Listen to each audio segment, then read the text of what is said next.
రాజధాని అమరావతిపై జగన్మోహన్ రెడ్డికి చెందిన రోతపత్రిక యథాప్రకారం విషం కక్కుతుంది. 3 ముక్కలాటతో అమరావతిని విధ్వంసం చేసిన జగన్ అది తిరిగి ఊపిరి పోసుకోవడమే కాక సంపూర్ణంగా రూపురేఖలు మార్చుకోవడం సహించుకోలేకపోతున్నారు. జరగబోయే నిర్మాణ పనుల్లో అవినీతి చోటు చేసుకున్నట్లు గగ్గోలు పెడుతున్నారు.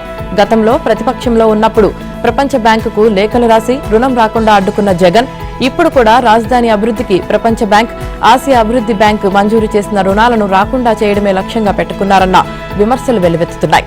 ప్రపంచ బ్యాంక్, ఏడీబీ రుణాలతో రాజధానిలో ప్రధాన రోడ్ల నిర్మాణ పనులకు, అంతర్గతంగా ఉన్న అనేక కాంపోనెంట్లకు కలిపి రాజధాని ప్రాంత అభివృద్ధి ప్రాధికార సంస్థ సిఆర్డీఏ, అమరావతి అభివృద్ధి కార్పొరేషన్లు టెండర్లు పిలిచాయి. వీటిలో గోల్మాల్ జరిగిందంటూ జగన్ పత్రిక తాజాగా అసత్య కథనం ప్రచురించింది. రాజధానిలో పిలిచిన 11 రోడ్ల టెండర్ల ప్రక్రియ నుంచి క్షేత్రస్థాయిలో పనులు జరిగే వరకు అన్ని ప్రపంచ బ్యాంకు, ఏడీబీ కనుసన్నల్లో వాటి పర్యవేక్షణలోనే జరుగుతున్నాయి. జగన్ పత్రిక ప్రచురించిన కథనం ప్రకారం ప్రపంచ బ్యాంక్, ఏడీబీలు కూడా రాజధాని అభివృద్ధి సంస్థల అధికారులతో కుమ్మక్కైతేనే గోల్మాల్ సాధ్యమవుతుంది. అయితే అప్పులు ఇచ్చే ప్రపంచ స్థాయి సంస్థలు వాటి ద్వారా ప్రయోజనాలు జరగాలని కోరుకుంటాయి. అంతే తప్ప వాటి పేరుతో దోచుకు తినమని ప్రోత్సహించవు. అయినా జగన్ రోతపత్రిక విషపు కథనం ప్రచురించింది. 5 ఏళ్లలో జగన్ ప్రభుత్వం అమరావతిని ఏ విధంగా విధ్వంసం చేసిందో ప్రపంచమంతా చూసింది. శాశ్వత రాజధాని నిర్మాణ పనులు ఆపడంతో మొదలుపెట్టి క్రమంగా అన్ని పనులను నిలిపివేసి రాజధానిని కకావికలం చేసింది. నిరుడు సార్వత్రిక ఎన్నికల్లో ఘోర పరాజయం చవిచూసిన జగన్ అండ్ కోలో మార్పు రాలేదు. అమరావతి నిర్మాణాన్ని అడ్డుకోవడమే ధ్యేయంగా వ్యవహరిస్తున్నారు. ఇందులో భాగంగానే రాజధానిలోని ప్రధాన రోడ్ల పనులను జాతీయ రహదారులతో పోల్చి ఏదో గోల్మాల్ జరిగిపోయిందంటూ రోతపత్రిక బురద జల్లే ప్రయత్నం చేసింది.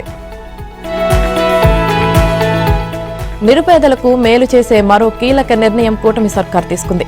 నివాసం కోసం పేదలు ఆక్రమించుకొని ఇల్లు నిర్మించుకున్న ప్రభుత్వ భూముల్లో అభ్యంతరం లేని వాటిని క్రమబద్ధీకరించాలని రెవెన్యూ శాఖను ఆదేశించింది. ఈ మేరకు క్రమబద్ధీకరణకు అనుమతి ఇస్తూ రెవెన్యూ శాఖ బుధవారం ఉత్తర్వులు జారీ చేసింది. ఇంటి స్థలాల క్రమబద్ధీకరణకు విధి విధానాలు, మార్గదర్శకాలను ప్రకటిస్తూ రెవెన్యూ శాఖ ప్రత్యేక ప్రధాన కార్యదర్శి ఆర్పి సిసోడియా ఆదేశాలు ఇచ్చారు. క్రమబద్ధీకరణ ముసుగులో ఆదాయార్జన చేసుకోవాలని జగన్ సర్కార్ తీసుకువచ్చిన ఉత్తర్వులను ప్రభుత్వం పక్కన పెట్టింది. పేదలకు 150 గజాల భూమిని ఉచితంగా క్రమబద్ధీకరించనున్నారు. ఇందుకోసం ఎలాంటి ఫీజులు, రిజిస్ట్రేషన్ ఛార్జీలు వసూలు చేయడం లేదని జీవో నెంబర్ 30లో ప్రభుత్వం స్పష్టం చేసింది.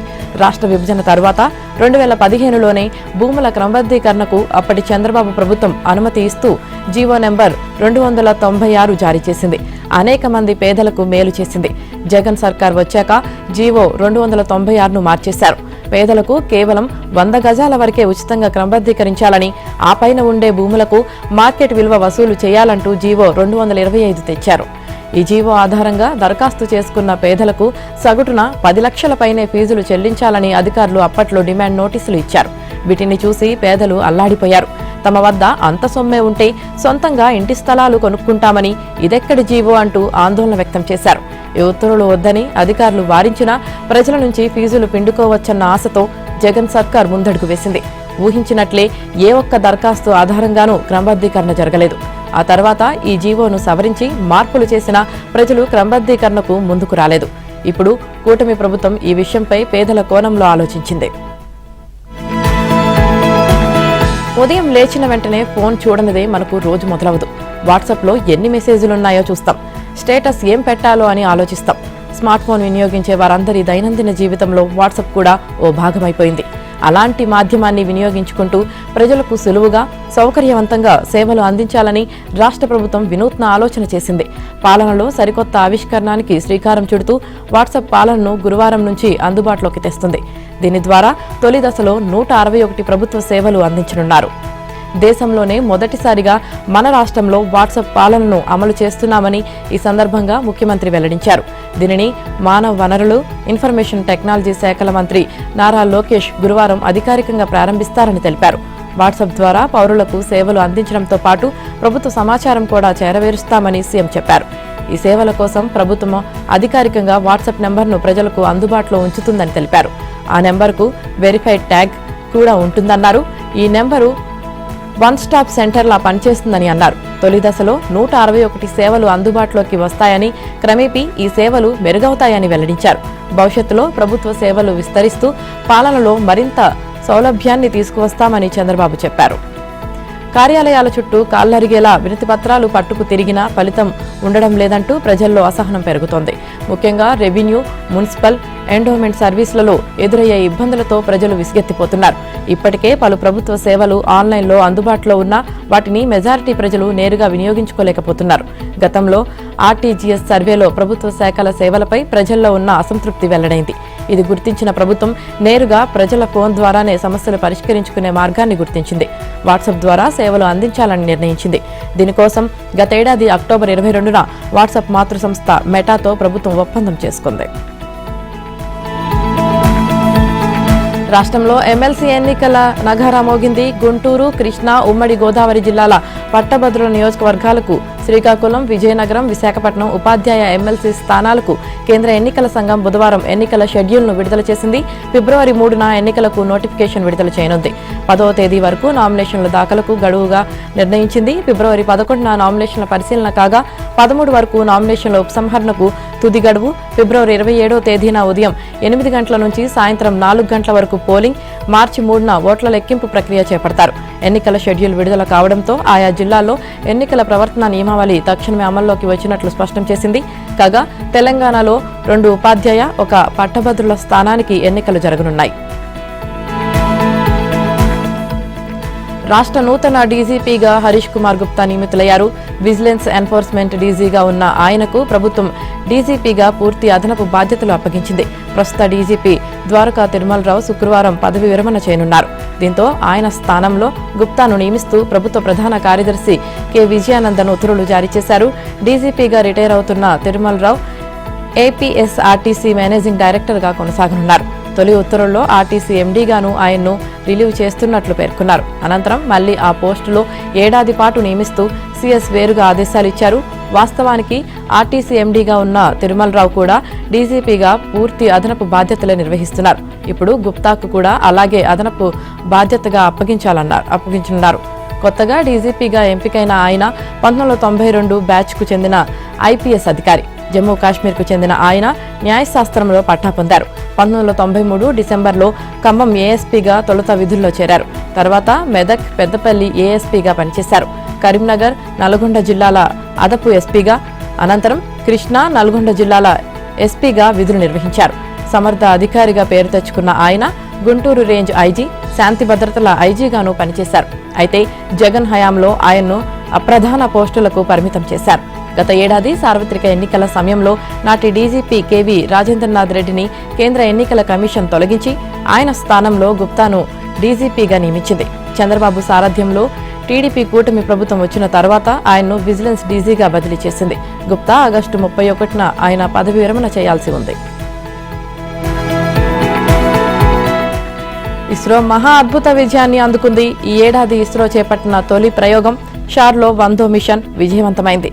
తిరుపతి జిల్లా శ్రీహరికోటలోని సతీష్ ధావన్ అంతరిక్ష కేంద్రంలోని 2వ ప్రయోగ వేదికపై నుంచి బుధవారం ఉదయం 6:23 ఇస్రో చేపట్టిన జిఎస్ఎల్వి F-15 రాకెట్ ప్రయోగం గ్రాండ్ సక్సెస్ అయింది. 27:30 కౌంటర్ ముగియగానే 2వ తరం నావిగేషన్ ఉపగ్రహం NVS-02ను తీసుకుని నిప్పులు చిమ్ముకుంటూ నింగిలోకి ఎగిరిన రాకెట్ 3 దశలను నిరాటంకంగా పూర్తి చేసుకుని 19.12 నిమిషాల్లోనే దాన్ని నిర్దేశిత కక్షలో ప్రవేశపెట్టింది. మిషన్ కంట్రోల్ సెంటర్ నుంచి రాకెట్ గమనాన్ని పర్యవేక్షిస్తున్న ISRO chairman doctor V Narayanan GSLV F-15 rocket ప్రయోగం విజయవంతమైందని ప్రకటించారు. ఇస్రో అధిపతిగా బాధ్యతలు చేపట్టిన ఆయనకు ఇదే మొదటి ప్రయోగం. ఇస్రో శాస్త్రవేత్తలు అభివృద్ధి చేసిన స్వదేశీ నావిగేషన్ ఉపగ్రహ వ్యవస్థ ఇది కొత్త తరం నావిగేషన్ ఉపగ్రహాల్లో 2వది. భౌగోళిక, వైమానిక, సముద్ర నావిగేషన్ సేవలు, వ్యవసాయంలో సాంకేతికత, మొబైల్ లొకేషన్ ఆధారిత సేవలకు ఉపయోగపడుతుంది. దేశీయ నావిగేషన్ వ్యవస్థ IRNSS ఇప్పటికే అందుబాటులో ఉండగా దీన్ని మరింత బలోపేతం చేసేందుకు నావిక్ సిరీస్ కొత్త ఉపగ్రహాలు దోహదపడతాయి. గతంలో పంపిన ఉపగ్రహాల్లో S band, K band, KU band లాంటి ఉపకరణాలను అమర్చారు. 2వ తరం నావిగేషన్ సిరీస్ ఉపగ్రహాలైన నావిక్ 01, నావిక్ 02లో L1, L5, S band signals వ్యవస్థను అమర్చారు. L1లో ప్రజలకు ఉపయోగపడే సివిలియన్ ఫ్రీక్వెన్సీ బ్యాండ్ ఉంటుంది. భూ, జల, వాయు మార్గాల్లో పొజిషన్ను 20 మీటర్ల అత్యంత ఖచ్చితత్వంతో 50 నానోసెకండ్లో రియల్ టైంతో చూపించడం ఈ కొత్త రకం ఉపగ్రహాల ప్రత్యేకత. భారతదేశ సరిహద్దుల ఆవల 1500 కిలోమీటర్ల పరిధి వరకు ఈ వ్యవస్థ పనిచేస్తుంది. ఫిబ్రవరి చివరి వారం లేదా మార్చిలో తెలంగాణలో పంచాయతీ ఎన్నికలు జరిగే అవకాశం ఉంది. ఫిబ్రవరి 2న ఇంటింటి సమగ్ర కుల survey final report cabinet sub కమిటీకి అందనుంది. ఈ కులగణన లెక్కల ప్రకారం రిజర్వేషన్ల పెంపునకు ఉన్న అవకాశాలపై న్యాయ నిపుణుల సలహా తీసుకున్న తర్వాతే పంచాయతీ ఎన్నికలపై నిర్ణయం తీసుకోవాలని ప్రభుత్వం డిసైడ్ అయింది. ఇవాళ పంచాయతీరాజ్ గ్రామీణ అభివృద్ధి శాఖలపై సీఎం రేవంత్ రెడ్డి సమీక్ష సమావేశం నిర్వహించారు. ఈ సమావేశంలో పంచాయతీ ఎన్నికలపై చర్చించినప్పటికీ ఎప్పుడు నిర్వహించాలనే దానిపై నిర్ణయానికి రాలేదు. సర్వే రిపోర్టు వచ్చిన తర్వాత దానిపై కేబినెట్లో చర్చించి నిర్ణయం తీసుకోవాలని డిసైడ్ అయ్యారు. కులగణన లెక్కల ప్రకారం స్థానిక సంస్థల ఎన్నికల్లో రిజర్వేషన్ల పెంపు సాధ్యాసాధ్యాలు, ఎదురయ్యే న్యాయపరమైన చిక్కులపై సుదీర్ఘంగా చర్చించారు. లీగల్ సమస్యలు రాకుండా న్యాయ నిపుణుల సలహా తీసుకోవాలని నిర్ణయించారు. దీనిపై అధ్యయనం చేసి రిజర్వేషన్ల విషయంలో ఎలా ముందుకు వెళ్లాలో ఒక సమగ్ర నివేదికను ఇవ్వాలని అడ్వకేట్ జనరల్ను ప్రభుత్వం కోరింది. రిజర్వేషన్లపై ప్రభుత్వం నిర్ణయం తీసుకుంటే 15 రోజుల్లో ఎన్నికలు నిర్వహిస్తామని రాష్ట్ర ఎన్నికల సంఘం ప్రభుత్వానికి తెలిపినట్లు తెలుస్తుంది. ఈ నేపథ్యంలో ఫిబ్రవరి చివరి వారం లేదా మార్చిలో పంచాయతీ ఎన్నికలకు వెళ్లాలని సూచనప్రాయంగా నిర్ణయానికి వచ్చినట్లు సమాచారం. వైద్య విద్య పోస్ట్ గ్రాడ్యుయేట్ కోర్సుల్లో ప్రవేశాలకు సంబంధించి సుప్రీంకోర్టు కీలకమైన తీర్పు ఇచ్చింది. పీజీ వైద్య విద్య రాష్ట్ర కోటా సీట్లను నివాస ఆధారంగా భర్తీ చేయడానికి వీల్లేదని స్పష్టం చేసింది. ఇది రాజ్యాంగ విరుద్ధమని పేర్కొంది. నివాస ఆధారిత కోటాలో భర్తీ చేయడం అంటే ఆర్టికల్ 14ను ఉల్లంఘించడమేనని పేర్కొంది. సమానత్వ హక్కును కాలరాయడమేనని తెలిపింది.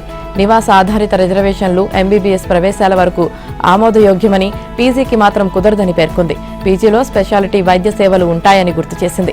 నీట్ పరీక్షలో సాధించిన మెరిట్ ఆధారంగానే రాష్ట్ర కోటా పీజీ సీట్లను భర్తీ చేయాలని బుధవారం సుప్రీంకోర్టు త్రిసభ్య ధర్మాసనం తీర్పు ఇచ్చింది.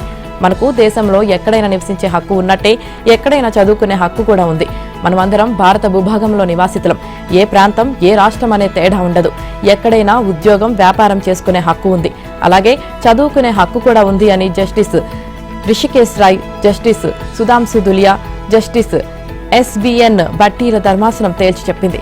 పీజీ కోర్సుల్లో నివాస ప్రాంతాన్ని ప్రాతిపాదికగా తీసుకుంటే రాజ్యాంగంలోని 14వ అధికరణం కల్పించిన సమానత్వపు హక్కుని ఉల్లంఘించినట్లే అవుతుందని పేర్కొంది.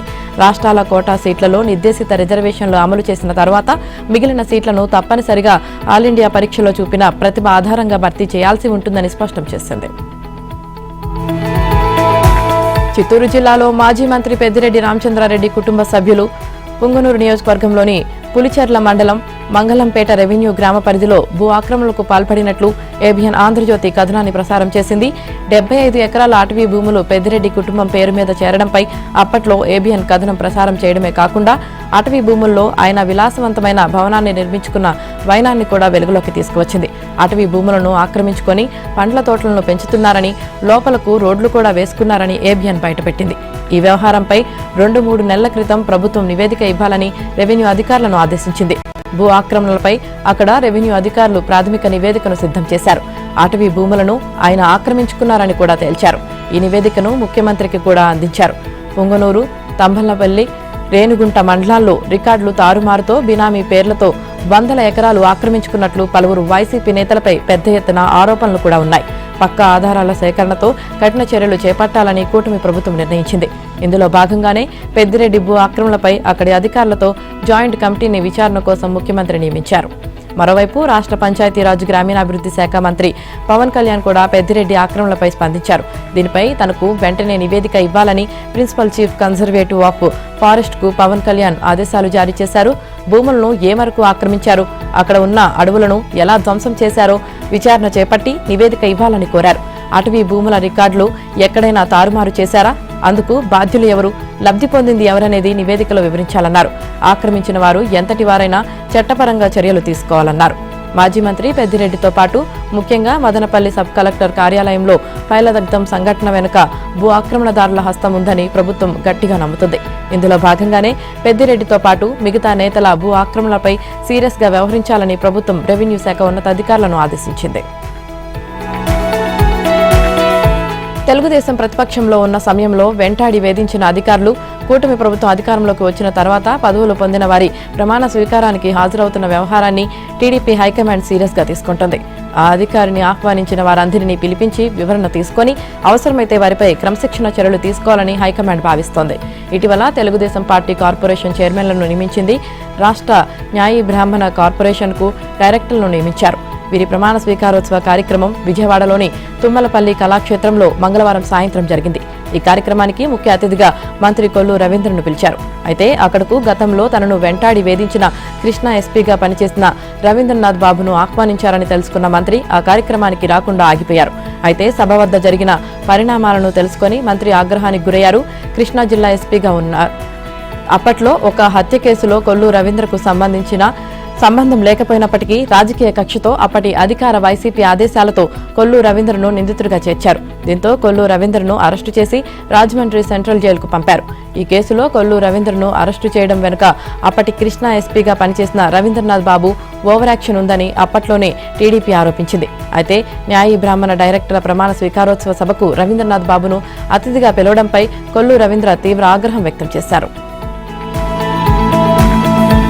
వైసీపీ ప్రభుత్వ హయాంలో విశాఖ స్టీల్ ప్లాంట్ను ప్రైవేటీకరణ చేస్తున్నట్లు కేంద్రం ప్రకటించడంతో దీనికి వ్యతిరేకంగా పెద్ద ఎత్తున ఉద్యమం సాగింది. విశాఖ ఉక్కు ఆంధ్రుల హక్కు అంటూ అలుపెరగని పోరాటం సాగించారు కార్మికులు, స్థానిక నాయకులు. కూటమి ప్రభుత్వం ఏర్పాటు అయ్యాక సీఎం చంద్రబాబు విజ్ఞప్తితో కేంద్రం దిగొచ్చింది. విశాఖ స్టీల్ ప్లాంట్కు పెద్ద ఎత్తున ప్యాకేజీని ప్రకటించింది. దీంతో కార్మికులు, స్థానికులు హర్షం వ్యక్తం చేస్తున్నారు. విశాఖ స్టీల్ ప్లాంట్ను కేంద్ర ఉక్కు శాఖ మంత్రి హెచ్డి కుమారస్వామి సందర్శించనున్నారు. గురువారం ఉదయం నుంచి సాయంత్రం వరకు స్టీల్ ప్లాంట్లో పర్యటించి అన్ని విషయాలు తెలుసుకున్నారు. అయితే కేంద్ర ప్రభుత్వం విశాఖ ఉక్కుకు భారీ ప్యాకేజీని ప్రకటించిన తర్వాత కేంద్ర మంత్రి పర్యటనకు రావడం ప్రాధాన్యత సంతరించుకుంది. ఆయన వెంట మంత్రి శ్రీనివాస్ వర్మ కూడా రానున్నారు.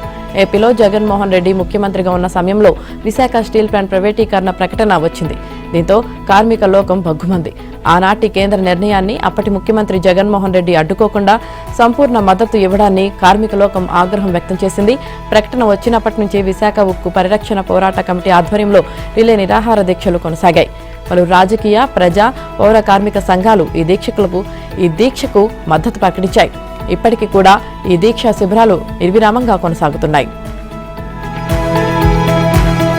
లంచం తీసుకుంటూ కామారెడ్డి జిల్లా లింగంపేట ఎస్ఐ సుధాకర్ ఏసీబీకి చిక్కాడు.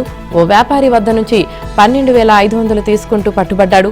బుధవారం నిజామాబాద్ నగరంలోని వినాయక్ నగర్లోని తన నివాసంలో డబ్బులు తీసుకుంటూ రెడ్ హ్యాండెడ్గా దొరికాడు. ఎస్ఐ సుధాకర్ సెలవుపై నిజామాబాద్ వచ్చారు. కొద్ది రోజులుగా కార్ల క్రయ విక్రయాలు చేసే స్వామి అనే వ్యక్తికి డబ్బుల విషయంలో గొడవలు జరుగుతున్నాయి. కారు ఫైనాన్స్ విషయంలో స్వామిని కేసులో ఇరికించేందుకు ప్రయత్నించగా కేసు నుండి తప్పించుకునేందుకు ఎస్ఐ డబ్బులు డిమాండ్ చేశాడు. దీంతో బాధితుడు స్వామి ఏసీబీని ఆశ్రయించగా బుధవారం నిజామాబాద్లో డబ్బులు ఇస్తూ రెడ్ హ్యాండెడ్గా ఏసీబీ అధికారులకు పట్టుబడ్డాడు. గత 2 నెలల క్రితం ఇదే స్టేషన్లో పనిచేసిన ఎస్ఐ అరుణ్ కుమార్ ఓ కేసు విషయంలో 20,000 లంచం తీసుకుంటూ పట్టుబడ్డారు. దేశ రాజధానిలో అసెంబ్లీ ఎన్నికల సమయం దగ్గర పడుతుండటంతో పొలిటికల్ హీట్ పెరుగుతోంది. ఈ నేపథ్యంలో యమునా నదిని హర్యానా ప్రభుత్వం విషపూరితం చేస్తుందంటూ ఆప్ అధినేత కేజ్రీవాల్ ఆరోపణలకు ప్రధాని మోదీ ధీటుగా కౌంటర్ ఇచ్చారు. ఢిల్లీలో నిర్వహించిన ఎన్నికల ప్రచారంలో కేజ్రీవాల్పై మోదీ విమర్శల దాడి చేశారు. ఓటమి భయంతో ఆప్ నేతలు అసత్య ఆరోపణలు చేస్తున్నారన్నారు. హర్యానా పంపుతున్న యమునా నీటిని ఢిల్లీలో ప్రతి ఒక్కరూ వినియోగిస్తున్నారని, అందులో ప్రధాని కూడా ఉన్నారనే విషయాన్ని గుర్తుంచుకోవాలంటూ చురకలంటించారు మోదీ. ఇదిలా ఉంటే ఢిల్లీలో రాజకీయ పక్షాలన్నీ ఓటర్లపై హామీల వర్షం కురిపిస్తున్నాయి. ఈ క్రమంలో 5 గ్యారంటీలతో కూడిన మేనిఫెస్టోను కాంగ్రెస్ విడుదల చేసింది. 300 యూనిట్ల ఉచిత విద్యుత్తో పాటు మహిళలకు ప్రతి నెల 2,500 ఆర్థిక సాయం, 500కే గ్యాస్ సిలిండర్, వితంతువులు, దివ్యాంగులు, ట్రాన్స్జెండర్లు, నిరుపేదలు, సీనియర్ సిటిజన్లకు 5,000 చొప్పున పెన్షన్ అందిస్తామన్నారు. అయితే మాజీ సీఎం షీలా దీక్షిత్ హయాంలో ఢిల్లీలో రోడ్లు నిర్మించినట్లు రాహుల్ గాంధీ తెలిపారు. కేజ్రీవాల్, మోదీ తప్పుడు వాగ్దానాలు చేస్తున్నారని రాహుల్ ఆరోపించారు. ఎన్నికల ప్రచారంలో బీజేపీపై కేజ్రీవాల్ విమర్శలు డోసు పెంచారు. బీజేపీ పాలిత ప్రాంతాల్లో 24 గంటలు కరెంటు లేదని, ఢిల్లీలో మాత్రమే వస్తుందన్నారు. ఫిబ్రవరి 5న తప్పు బటన్ నొక్కితే కరెంటు నిలిపివేయబడుతుందంటూ వ్యాఖ్యానించారు. యమునా నదిని హర్యానా బీజేపీ ప్రభుత్వం విషపూరితం చేస్తుందని కేజ్రీవాల్ ఆరోపణల నేపథ్యంలో హర్యానా సర్కార్ చర్యలు తీసుకుంది. కేజ్రీవాల్పై హర్యానా ప్రభుత్వం కేసు నమోదు చేయనున్నట్లు మంత్రి విపుల్ గోయల్ తెలిపారు. అలాగే హర్యానా సీఎం నయాబ్ సైని యమునా నది నీటిని తాగారు. నదిలో ఎలాంటి విషపూరిత రసాయనాలు కలవలేదని స్పష్టం చేశారు. పశ్చిమ గోదావరి జిల్లా పెనుగొండలోని శ్రీ వాసవి కన్యకా పరమేశ్వరి ఆత్మార్పణ దినోత్సవాన్ని పురస్కరించుకొని ఈ నెల 31వ తేదీన రాష్ట్ర ముఖ్యమంత్రి నారా చంద్రబాబు నాయుడు వాసవి మాతకు పట్టు వస్త్రాలు సమర్పించేందుకు పశ్చిమ గోదావరి జిల్లా పెనుగొండ విచ్చేస్తున్నారు. ముఖ్యమంత్రి పర్యటనకు సంబంధించిన ఏర్పాట్లలో మాజీ మంత్రి పితాని సత్యనారాయణ, జిల్లా కలెక్టర్ చందలవాడ నాగరాణి, జిల్లా ఎస్పీ నయీం అస్మి, జేసీ రాహుల్ కుమార్ రెడ్డి పర్యవేక్షించారు. హెలీప్యాడ్ను పటిష్టపరచడంతో పాటు చుట్టుపక్కల ఉన్న పొదలను తొలగించి శుభ్రం చేయించాలని ఆదేశించారు. అనంతరం శ్రీ నగరేశ్వర మహిషాసురమర్దిని శ్రీ వాసవి కన్యకా పరమేశ్వరి అమ్మవారి దేవస్థానంను ముఖ్యమంత్రి చంద్రబాబు సందర్శించి వాసవి మాతకు పట్టు వస్త్రాలు సమర్పించనున్నారు. అనంతరం అఖిల భారత ఆర్యవైశ్య ట్రస్ట్ నిర్మించిన వాసవి ధామ్లో 90 అడుగుల వాసవి కన్యకా పరమేశ్వరి పంచలోహ విగ్రహాన్ని సందర్శించి పూజలు చేస్తారని పితాని సత్యనారాయణ తెలిపారు. సుమారు గంటన్నర సమయం పెనుగొండలో గడుపుతారని ఈ కార్యక్రమానికి ఆర్యవైశ్యులు, వాసవి భక్తులు, జనసేన, బీజేపీ, టీడీపీ నాయకులు, కార్యకర్తలు హాజరు కావాలని ఆయన కోరారు. గ్రేటర్ రాజకీయాల్లో ఇవాళ జరిగే జీహెచ్ఎంసీ కౌన్సిల్ సమావేశం కీలకంగా మారబోతుంది. 2025-26 ఆర్థిక సంవత్సరానికి గాను 8,440 కోట్ల రూపాయల బడ్జెట్ను బల్దియా కౌన్సిల్ ముందుకు తీసుకురాబోతుంది.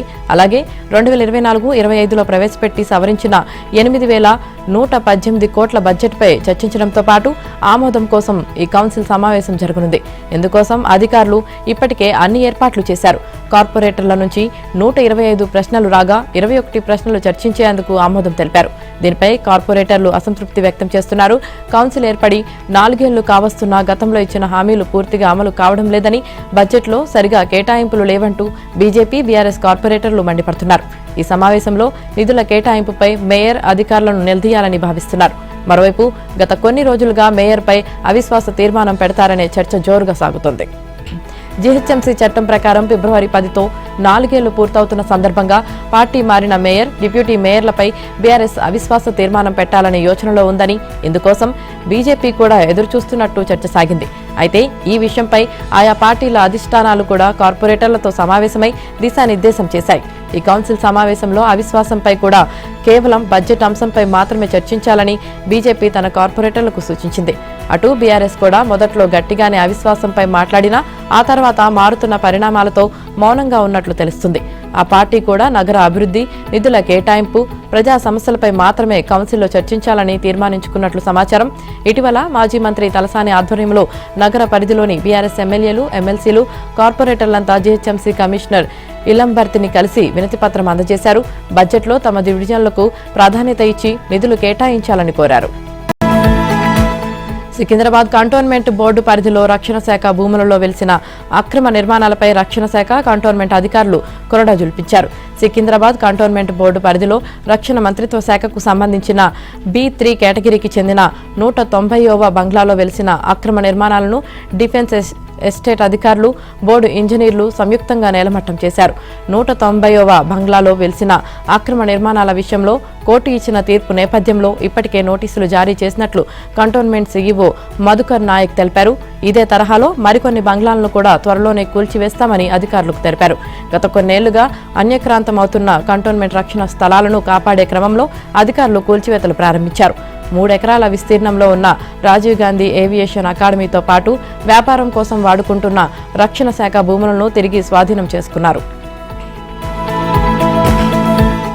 రాష్ట్ర వ్యాప్తంగా అన్ని విశ్వవిద్యాలయాల్లో పనిచేస్తున్న కాంట్రాక్ట్ అధ్యాపకులకు ఉద్యోగ భద్రతతో పాటు బేసిక్, DA, HRAతో కూడిన పే స్కేల్ను అమలు చేసిన తర్వాతే రాష్ట్ర ప్రభుత్వం వర్సిటీల్లో అధ్యాపక ఖాళీలను భర్తీ చేయాలని కాంట్రాక్ట్ అధ్యాపకులు డిమాండ్ చేశారు. కాంట్రాక్ట్ అధ్యాపకుల పట్ల రాష్ట్ర ప్రభుత్వం వైఖరిని నిరసిస్తూ కాంట్రాక్ట్ అధ్యాపకులు OU ఆర్ట్స్ కాలేజ్ ఆవరణలో నిరసన వ్యక్తం చేశారు. గత 30 సంవత్సరాలుగా వర్సిటీల్లో కాంట్రాక్ట్ అధ్యాపకులుగా కొనసాగుతున్న తమను విస్మరించి UGC పే స్కేల్ను అమలు చేయకుండా ఖాళీలను భర్తీ చేయడం సరికాదన్నారు. కాంట్రాక్ట్ అధ్యాపకులకు బేసిక్, DA, HRAతో కూడిన పే స్కేల్ను అమలు చేసిన తర్వాతే విశ్వవిద్యాలయాల్లో అధ్యాపక ఖాళీలను భర్తీ చేయాలని కోరారు. ఇప్పటికైనా రాష్ట్ర ప్రభుత్వం స్పందించి తమ డిమాండ్లను 15 రోజుల్లో నెరవేర్చాలని, లేని పక్షంలో రాష్ట్ర వ్యాప్తంగా అన్ని విశ్వవిద్యాలయాల్లో నిరవధిక సమ్మె చేపట్టి యూనివర్సిటీలను స్తంభింపజేస్తామని హెచ్చరించారు. కమ్యూనిజం అంతం చేయడం ఎవరితరం కాదని సిపిఐ జాతీయ కార్యవర్గ సభ్యుడు చాడా వెంకటరెడ్డి అన్నారు. హనుమకొండలో సిపిఐ శత జయంతి ఉత్సవాల్లో ఆయన పాల్గొన్నారు. దేశంలో మతోన్మాదం పెరిగిపోయి కమ్యూనిస్టు పార్టీని అంతం చేయాలని చూస్తున్నారని, అది ఎవరితరం కాదన్నారు. దేశ సంపూర్ణ స్వాతంత్రోద్యమానికి పిలుపునిచ్చిన కమ్యూనిస్టు పార్టీ ఎన్నో నిర్బంధాలు ఎదుర్కొందన్నారు. మావోయిస్టులను కేంద్రం అణిచివేయాలని చూస్తుందని, వారిది శాంతి భద్రతల సమస్యగా కాకుండా సామాజిక ఆర్థిక సమస్యగా చూడాలన్నారు. మావోయిస్టులు కూడా ఆయుధాలు వీడాలన్నారు. గద్దర్పై బండి సంజయ్ చేసిన వ్యాఖ్యలకు క్షమాపణ చెప్పాలని చాడా డిమాండ్ చేశారు. సమాజ స్థాపన జరిగే వరకు సిపిఐ పోరాడుతుందని ఆ పార్టీ రాష్ట్ర కార్యదర్శి వర్గ సభ్యుడు తక్కెళ్లపల్లి శ్రీనివాసరావు అన్నారు. అంతకుముందు సిపిఐ జిల్లా కార్యాలయం నుంచి హరిత కాకతీయ హోటల్ వరకు భారీ ర్యాలీ నిర్వహించారు. డప్పు చప్పుళ్లు, కళాకారుల పాటలతో ర్యాలీ నిర్వహించారు. ర్యాలీలో భారీగా ఎర్రజెండాలు ప్రదర్శించడంతో హనుమకొండ ఎరుపెక్కింది. కొత్తగా అధికారం చేపట్టిన అమెరికా అధ్యక్షుడు ట్రంప్ ప్రభుత్వ ఉద్యోగులను తగ్గించే పనిని ప్రారంభించారు. అందులో భాగంగా ఆయన బయౌట్లు ప్రకటించారు. తమ ఉద్యోగాలు వదిలిపెట్టే ఫెడరల్ ఉద్యోగులకు 8 నెలల జీతం అందజేస్తామని ప్రకటించారు. ఈ మేరకు ప్రభుత్వ మానవ వనరుల సంస్థ ఆఫీస్ ఆఫ్ పర్సనల్ మేనేజ్మెంట్ ఒక మెమో జారీ చేసింది. ఉద్యోగుల ప్రమాణాలు, ప్రవర్తన అనుకూలతను పెంచేందుకు ఈ నిర్ణయం తీసుకున్నట్లు తెలిపారు. ఖలిస్తానీ ఉగ్రవాది హర్దీప్ సింగ్ నిజ్జర్ హత్య కేసుకు సంబంధించి కెనడా ప్రభుత్వం ఏర్పాటు చేసిన కమిషన్ కీలక విషయం వెల్లడించింది. నిజ్జర్ హత్య కేసుకు విదేశాలతో ఖచ్చితమైన సంబంధం ఉన్నట్లు తేలలేదని పేర్కొంది. నిజ్జర్ హత్య కేసులో భారత ఏజెంట్ల హస్తం ఉందని ప్రధాని జస్టిస్ ట్రూడో గతంలో చేసిన ఆరోపణల తర్వాత అసత్య ప్రచారాలు జరిగాయని, ఈ క్రమంలోనే ఈ ఆరోపణలను చూడాలని వెల్లడించింది. విదేశంతో సంబంధం ఉన్నట్లు నిరూపితం కాలేదని తెలిపింది.